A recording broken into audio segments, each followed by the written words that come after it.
एक स्टोरी जो कि मैंने लाइफ्स अमेजिंग सीक्रेट बुक में पढ़ी, मुझे बहुत अच्छी लगी और जैसा कि मैंने कहा था कि एक सेपरेट वीडियो बनाऊंगी जिसमें वह स्टोरी शेयर करूंगी आप लोगों के साथ, तो आज की वीडियो उसी बारे में होने वाली है।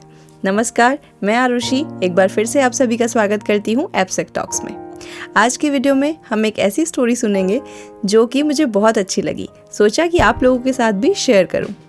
तो स्टोरी का वृतांत कुछ इस तरह से है कि गौर गोपाल दास से एक व्यक्ति पूछता है कि जब हम भक्ति की ओर बढ़ते हैं या हम सरलता से जीवन यापन करने का सोचते हैं तो लोग हमें मूर्ख समझने लगते हैं। ऐसी परिस्थिति में क्या करें? हर कोई यह सोचता है कि अगर कोई व्यक्ति पूजा पाठ करता है तो यह अवश्य ही मूर्ख है, इसे किसी भी तरह से बेवकूफ़ बनाया जा सकता है और इसका फ़ायदा उठाया जा सकता है। तो ऐसी कंडीशन में हमें क्या करना चाहिए, यह बात गौर गोपाल दास ने एक कहानी से बहुत अच्छे तरह से बताई है। इस कहानी का शीर्षक है साधु और सांप। कहानी पंचतंत्र से ली गई है और कुछ इस तरह से शुरू होती है। एक समय की बात है, एक साधु एक गांव से गुजर रहे थे। गांव के कुछ लोग इकट्ठे होकर साधु के पास आए और उन्होंने कहा कि हमारी मदद कीजिए, हम बहुत परेशान हैं। साधु ने जब उनकी परेशानी, उनके दुख का कारण जानना चाहा तो गांव के लोगों ने बताया कि गांव के पास ही एक जंगल है। पहले हम सभी लोग अपने पशुओं को चराने के लिए उस जंगल में जाया करते थे। हम सभी लोग खाने की सामग्री के लिए भी उस जंगल पर ही निर्भर थे।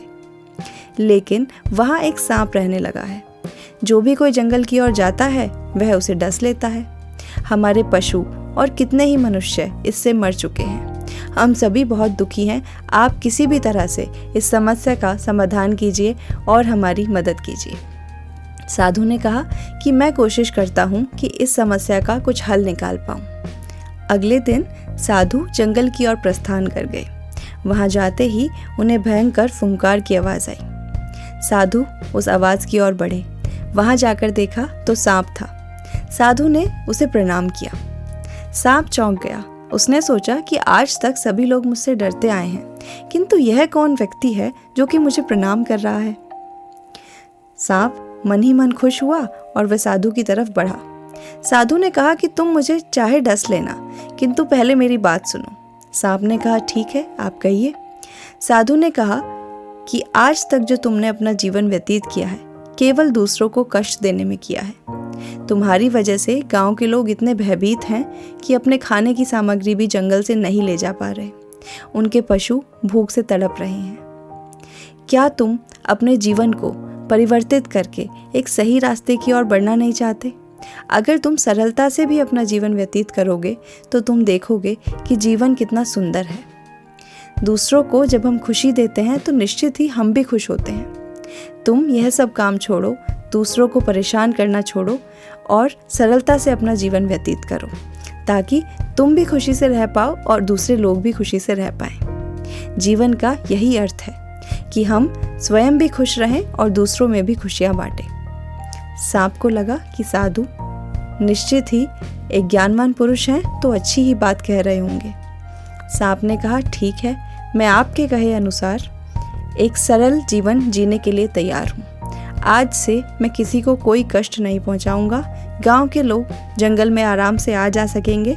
मैं उन्हें नहीं डसूंगा, ना ही उनके मार्ग में कोई बाधा बनूंगा। साधु इससे बहुत प्रसन्न हुए और अपने गंतव्य की ओर चले गए।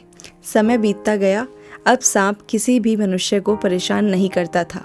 पशु भी जंगल में आराम से आ जा पा रहे थे। एक दिन साधु फिर से उस जंगल की ओर से गुजरे। उन्होंने देखा कि इस बार सांप एक बहुत ही दयनीय स्थिति में है। जब उन्होंने सांप से इस दुर्दशा का कारण पूछा तो सांप ने कहा, इस सभी का कारण आप हैं। साधु आश्चर्यचकित हो गए।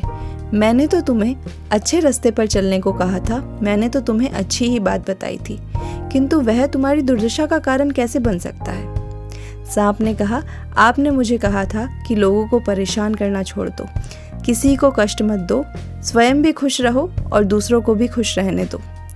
किंतु ऐसा नहीं हुआ। जब लोगों ने देखा कि मैं उन्हें नहीं डस रहा हूँ, उन्हें परेशान नहीं कर रहा हूँ, तो उन्होंने मुझसे डरना छोड़ दिया। वे जब भी जंगल की ओर आते मुझे लकड़ी से मारते, कोई मुझ पर पत्थर फेंकते, और यही कारण है कि आज मैं इस दशा में हूँ। जो भी कहता है कि हमें दूसरों को कष्ट नहीं पहुंचाना चाहिए, वह गलत कहता है।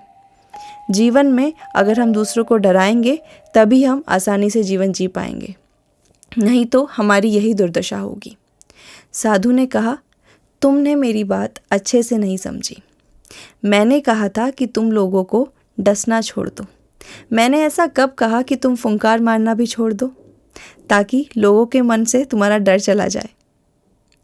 आप समझ पाए होंगे इस कहानी से हम क्या सीख सकते हैं।